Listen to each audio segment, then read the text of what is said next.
Assalamualaikum warahmatullahi wabarakatuh.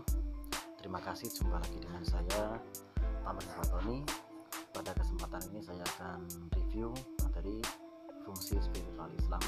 Tentunya ini sudah kita kasih sebelumnya, apa itu spiritual Islam dan apa itu Islam, apa itu motivasi spiritual Islam di materi sebelumnya. Mungkin langsung aja, ini materi tidak terlalu banyak, langsung kita kaji. Ketika kita mengatakan fungsi spiritual Islam, kita langsung pada subjeknya. Siapa subjeknya? Manusia. Manusia mengemban tugas yang sangat berat sekali, yaitu apa? Manusia mengemban tugas sebagai khalifah. Akan tetapi, di balik tugas-tugas manusia sebagai khalifah yang sudah kita kaji pada materi-materi sebelumnya, bahwasanya tantangan manusia yaitu satu. Siapakah itu? Setan. Ya, setan adalah musuh yang paling berat pada manusia. Seperti surah Al-Fatir ayat 6, bahwasanya sesungguhnya setan adalah musuh nyata bagimu. Maka anggaplah dia musuh, jangan dianggap teman ya. Karena sesungguhnya setan itu hanya mengajak golongannya supaya mereka menjadi penghuni neraka yang menyala-nyala. Tidak ada setan yang mengajak manusia untuk masuk ke surga.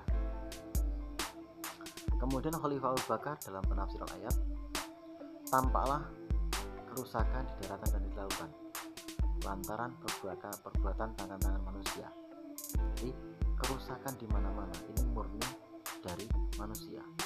Bahkan tidak hanya sekarang, sejak zaman dahulu pun sudah ada pelaku-pelaku kejahatan, pelaku-pelaku kerusakan.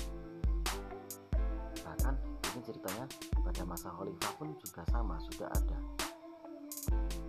Kenapa manusia gampang tergiur dengan setan?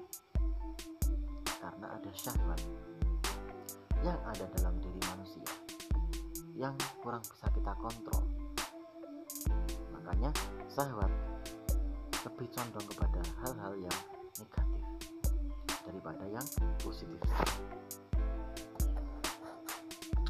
Kemudian fungsi spiritual Islam, ada tema keabadian. Jadi saya teringat Plato ya, ini sudah ada juga.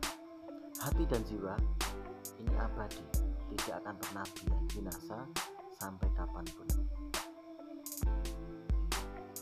Dan jika hati dan jiwa ini sakit, maka sakitnya akan terus menerus. Walaupun jasad telah hancur, walaupun sudah masuk alam barzah, hati terus sakit terus, gitu ya. Dasarnya hati dan jiwa kekal adalah, ini juga disampaikan oleh Plato, bahwasanya Plato menyampaikan jiwa manusia bersifat kekal karena jiwalah yang memiliki ide-ide, dan ide-ide tidak akan pernah berubah. Itu ya. Jadi yang namanya hati dan jiwa ini kekal selamanya. Amal ibadah manusia yang baik, maka hati dan jiwa akan senang selamanya. Begitu juga dengan sebaliknya. Nah, ini hati ini sebagai tempat persaingan antara iman dengan syahwat. Jadi iman dengan syahwat adalah bertolak belakang. Gitu ya. Hati sebagai pengadilan tertinggi bagi diri masing-masing manusia. Bisa tidak mengontrol. Ini adalah puncaknya di hati. Yang kedua, fungsi spiritual Islam yaitu sebagai oposit terapi. Orang sehat bukan yang tidak pernah kena penyakit.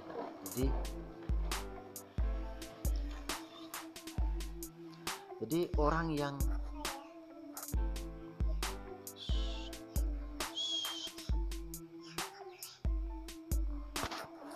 saya lanjutkan, oposit terapi. Jadi orang sehat bukan tidak pernah kena penyakit. Maksudnya adalah yang namanya selama manusia masih hidup, pasti ini rentan sekali terkena penyakit. Dan ketika terkena penyakit, maka wajib untuk diobati. Sama juga dengan hati dan jiwa tadi. Dan ketika kita mengatakan penyakit hati, sedikit sekali orang menyadarinya ini sakit atau enggak.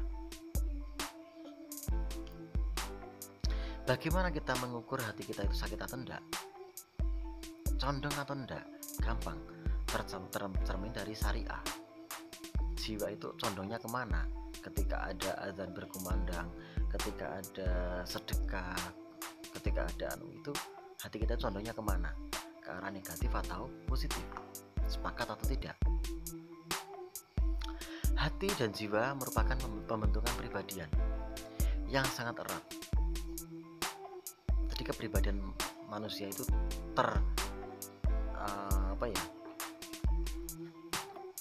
dasarnya dari hati dan jiwa itu. Nah, ketika kita sudah kondisi sakit,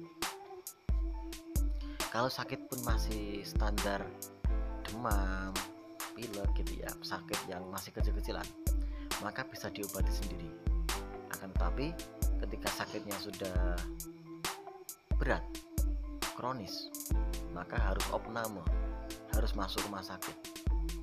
Begitu juga dengan Al-Ghazali mengatakan ketika sakitnya itu parah, maka wajib berguru pada orang yang saleh, gitu ya. Terakhir, gaya hidup atau lifestyle manusia ya. Manusia selalu pengen dianggap wah, pengen selalu mengikuti sosialita, kehidupan yang di atas rata-rata, di atas teman-temannya, itulah manusia. Makanya Rasulullah bersabda, sebaik-baik perkara adalah pertengahan, yaitu apa? Kesederhanaan. Sederhana itu yang paling penting, dan manusia juga sangat berat sekali untuk meninggalkan ini, melaksanakan ini maksudnya ya. Jadi kadang-kadang kita terlalu memburu hal-hal yang kurang penting.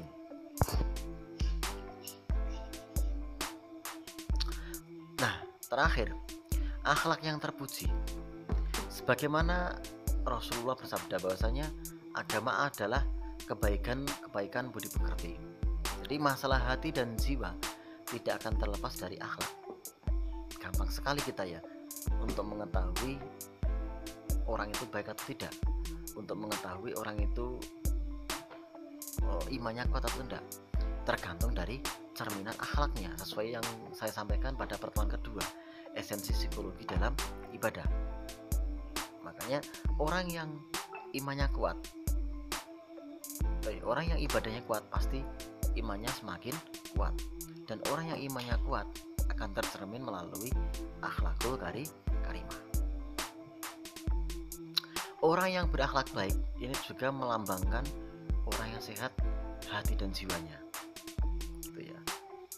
Jadi orang yang akhlaknya baik pasti sehat. Nah ini tadi ya, oke. Nah, ini resumennya dari mulai materi yang pertama hingga yang terakhir. Oke, terima kasih. Sekian dari saya. Ada kurang lebihnya mohon maaf. Cukup sekian. Wallahul muwaffiq ilal aqwamit thoriq. Wassalamualaikum warahmatullahi wabarakatuh.